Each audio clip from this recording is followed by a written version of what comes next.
இன்னைக்கு engineers investor Tamil சேனல்ல என்ன ஸ்டாக் பார்க்க போறோம்னாக்கா Birla soft. Birla soft as the பேர்லயே இருக்கிற மாதிரி இது வந்து பிர்லா குரூப்போட கம்பெனி, சாஃப்ட்வேர் கம்பெனி அவங்க வச்சிருக்காங்க. அந்த சாஃப்ட்வேர் கம்பெனியை பத்தி தான் நம்ம பார்க்க போறோம். பிரீஃப் பார்த்தீங்கன்னா தெரியும் உங்களுக்கு. Power of domain, enterprise, digital technologies, reimagine business processes, இந்த மாதிரி நிறைய சிஸ்டம்ல அவங்க ஐடி சர்வீசஸ் கொடுத்துட்டு இருக்காங்க. ஓகேங்களா? அப்புறம் பிர்லா குரூப் ஸ்டாக் வியூ பார்த்தீங்கன்னாக்கா இன்னைக்கு டேஸ் ஹை வந்து உங்களுக்கு 438, லோ வந்து 424.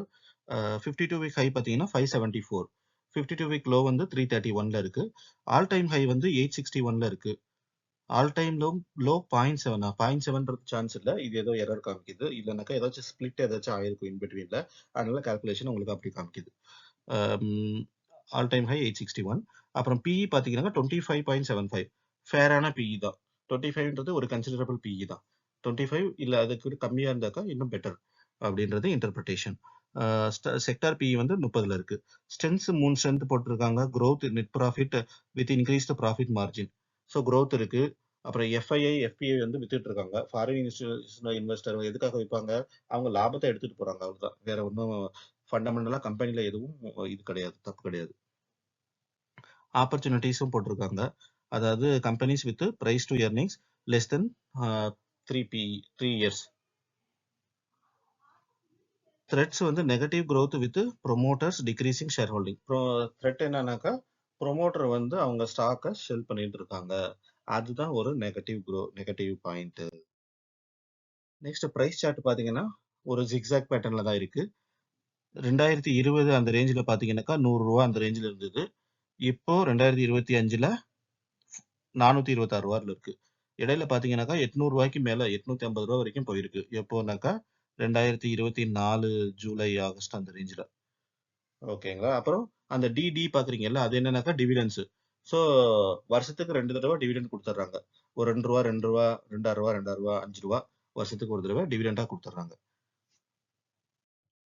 அனலிஸ்ட் ரேட்டிங் பாத்தீங்கன்னாக்கா ஒரு மாதிரி மிக்சடா தான் இருக்கு. பை இன் 29%, அவுட் ஆஃப் 14ல, செல்லு 14% சொல்றாங்க.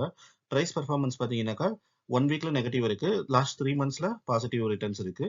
1 இயர் டு டேட்ல உங்களுக்கு நெகட்டிவ் ரிட்டர்ன்ஸ் தான் இருக்கு. ஸோ ரன் டவுன் ஆன கம்பெனி. ஸோ ஃபியூச்சர்ல growth நல்லா இருந்ததுனாக்கா இன்னும் அதிகமாகும் அப்படின்ற ஒரு நம்பிக்கை. டெக்னிக்கல்ஸ்ல பாத்தீங்கன்னாக்கா பிபி வந்து பிவட் பாயிண்ட் வந்து 441.58ல இருக்கு. Resistance first resistance 450. Resistance third resistance பார்த்தீங்கன்னாக்கா 473. அதே மாதிரி சப்போர்ட் ஃபர்ஸ்ட் சப்போர்ட் S1 பார்த்தீங்கன்னா 427ல இருக்கு. S3 வந்து 404ல இருக்கு. மூவிங் ஆவரேஜஸ் பார்த்தீங்கன்னாக்கா சிம்பிள் மூவிங் ஆவரேஜ் 20 நாளுது 433ல இருக்கு. 200 நாளுது 395ல இருக்கு. இது வந்து ட்ரேடிங்க்கு நம்ம யூஸ் பண்ணிக்கலாம். பெரிய அமௌண்ட்டாக போடுறதா இருந்தால் இந்த இண்டிகேட்டர்ஸ் யூஸ் பண்ணிக்கலாம். ப்ளஸ் நம்ம மேக்ஸிமம் அவாய்ட் பண்ணணும். இந்த மாதிரி ஸ்டாக் எல்லாம் ரன் டவுன் ஆனது, கம்மியாயிட்டு இருக்கிற ஸ்டாக் ஆக்சுவலா இந்த மாதிரி டயத்துல இதுல ஃபுல் அமௌண்ட்லாம் போடக்கூடாது. எப்பவுமே நம்மளோட இன்வெஸ்டிங் பிலாசபியே இதுதான். சிம்பிள் தான். என்ன செலவு பண்ண முடியுமோ அவ்வளவுதான். 400 ரூபானா 400 ரூபா, 500 ரூபானா 500 ரூபா, அவ்வளவுதான். ஒரு ஸ்டாக்னா ஒரு ஸ்டாக், 2னா 2. அதை விட அதிகமா போக வேண்டாம். ஏன்னா நான் ஒரு 5 வருஷமா நான் ஸ்டாக் மார்க்கெட்ல இருக்கேன். இதுதான் கொஞ்சம் சக்சஸ்ஃபுல்லா இருக்கு. நான் கூட அவசரப்பட்டு இந்த கம்பெனி நல்லா சூப்பரா கெயின் ஆகும்னு நினைச்சுக்கிட்டு ஒரு 10,000 ரூபான்னு போட்டுருவோம் ஒரு நாள். 10,000 ரூபாய் போட்ட பிறகு பாத்தீங்கன்னாக்கா அது பாட்டு கம்மியாயிட்டே இருக்கும். நான் அது கம்மியாகும் போதெல்லாம் நம்மளுக்கு ஒரே பண்ணிட்டே இருக்கும். திரும்ப ஏறுமா ஏறாதா ஏறுமா ஏறாதான்ட்டு. அதனால எப்பவுமே கம்மியா போடணும். கம்மியா போட்டீங்கன்னா இப்போ 10,000 ரூபாய் போடுறதுக்கு பதில் நான் 2,000 ரூபாய் போட்டிருந்தேன்னாக்கா அது குறைஞ்ச பிறகு இன்னும் 2,000 ரூபாய் நான் போடுவேன். ஸோ எனக்கு அந்த பயம் இருக்காது. சரி நல்ல கம்பெனி இறங்கி இருக்கு, இப்போ ஆவரேஜ் பண்ணுவோம், இல்லைனாக்கா அக்குமுலேட் பண்ணுவோம் அப்படின்ற மைண்ட் செட் நம்மளுக்கு வரணும். அதுதான் முக்கியம். பப்ளிக் ஒப்பீனியன் பாத்தீங்கன்னாக்கா இதுல 100% செல்லுன்னு போட்டுட்டாங்க. அதே மாதிரி நீங்க போஸ்டும் பார்க்கலாம். பப்ளிக்கோட ஒப்பீனியன் எப்படி இருக்குன்னாக்கா இது 860 வரைக்கும் போயிட்டு திரும்ப குறைஞ்சிட்டு வந்துகிட்டே இருக்கு, இன்னும் இது குறையறதுக்கு வாய்ப்பு இருக்கு அப்படின்னு சொல்லி அவங்க வச்சிருக்கிறவங்க ப்ராஃபிட் புக் பண்ணிட்டு வெளியில வர்றதுக்கு செல் போட்டிருக்காங்க. ஃபினான்ஷியல் ரெவன்யூஸ் பாத்தீங்கன்னாக்கா கிராஜுவலா இன்க்ரீஸ் ஆயிருக்கு 2021ல இருந்து 2024 வரைக்கும். 2025ல கொஞ்சம் ஸ்டாக்னண்டா இருக்கு. கொஞ்சோண்டு தான் இன்க்ரீஸ் ஆயிருக்கு. ஸோ ரெவன்யூ கொஞ்சம் கம்மியாயிருக்கு.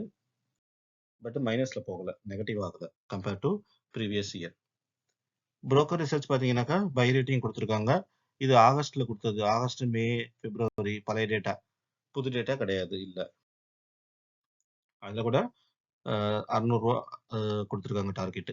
ஷேர் ஹோல்டிங் பேட்டர்ன் பார்த்தீங்கன்னாக்கா 40.53% ப்ரொமோட்டர்ஸ்ட் இருக்கு. அதுக்கப்புறமா 11%, 11% எஃப்ஐஐட்டையும் 21.9% டிஐட்டையும் இருக்கு.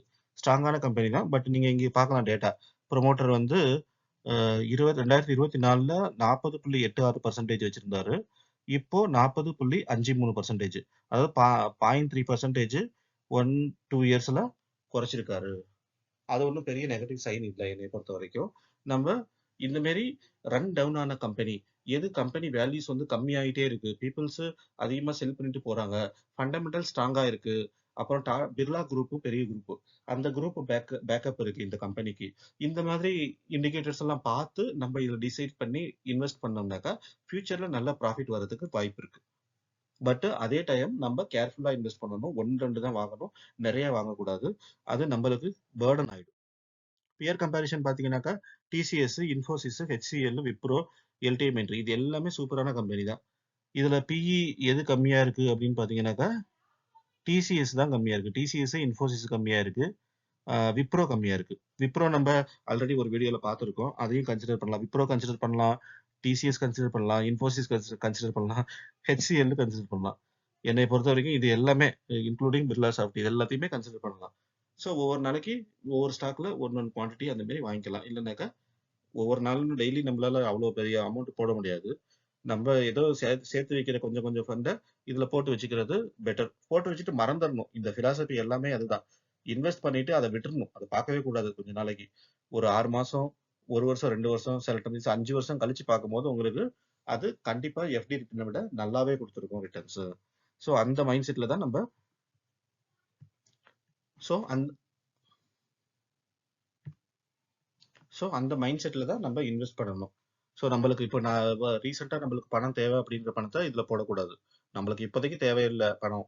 நம்ம எஃப்டியில் போட போகிறோம். எஃப்டியில் போடுறதுக்கு பதில் இதில் போட்டு வைக்கலாம். இதில் எஃப்டியை விட இதில் நல்ல ரிட்டர்ன் வரும். ப்ளஸ் நம்மளோட நாலேஜையும் கெயின் பண்ணிக்க முடியும். நம்ம கம்பெனியை பற்றி ரிசர்ச் பண்ணுவோம். நம்மளோட புரிதல் அதிகமாகும்.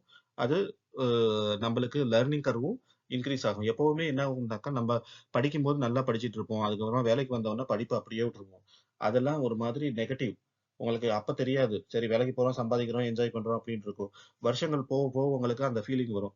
ஓ நம்மள கேரியரை நம்ம இன்வெஸ்ட் பண்ணல, நம்மளோட நாலேஜை நம்ம வந்து வளர்த்துக்கல அப்படின்றது லேட்டா புரிய வரும். அதனால என்ன பண்ணணும், இந்த மாதிரி ஏதாச்சும் ஒரு ஹாபி மாரி வச்சுக்கிட்டு நீங்க இன்வெஸ்டே பண்ணலனாலும் பரவாயில்ல. உங்களுக்கு பயமா இருக்கு, இல்ல ஃபண்ட்ஸ் இல்லைனாலும் நீங்க இதை கத்துக்கணும். கத்துக்கிட்டு நீங்க அப்படியே இது ஒரு விதமான சப்ஜெக்ட் மாதிரி நீங்க கத்துக்கிறீங்க. எவ்வளவு கத்துக்கிறீங்களோ அவ்வளவு நல்லது. ஃபியூச்சர்ல உங்களுக்கு கண்டிப்பா யூஸ் ஆகும். ஏன்னா நிறைய பேர் நான் பார்த்திருக்கேன். என்னன்னாக்கா ரிட்டைர்மெண்ட் ஆன பிறகும் அவங்க they will be active in stock market. Stock மார்க்கெட்ல ஸ்டாக் வாங்குவாங்க, விற்பாங்க. நல்ல நாலேஜ் கெயின் பண்ணிக்கிட்டு யூஸ்ஃபுல்லா யூட்டிலைஸ் பண்ணிக்குவாங்க. Excuse me. கன்க்ளூஷன் ஃபண்டமெண்டலா strong stock trading at fair valuation. அதாவது நல்ல வேல்யூவேஷன்ல இருக்கு. 25 பிஇல இருக்கு. அதுக்கப்புறமா கேன் கன்சிடர் ஸ்மால் குவான்டிட்டிஸை நம்ம லாங் டேர்முக்கு கன்சிடர் பண்ணிக்கலாம். நன்றி.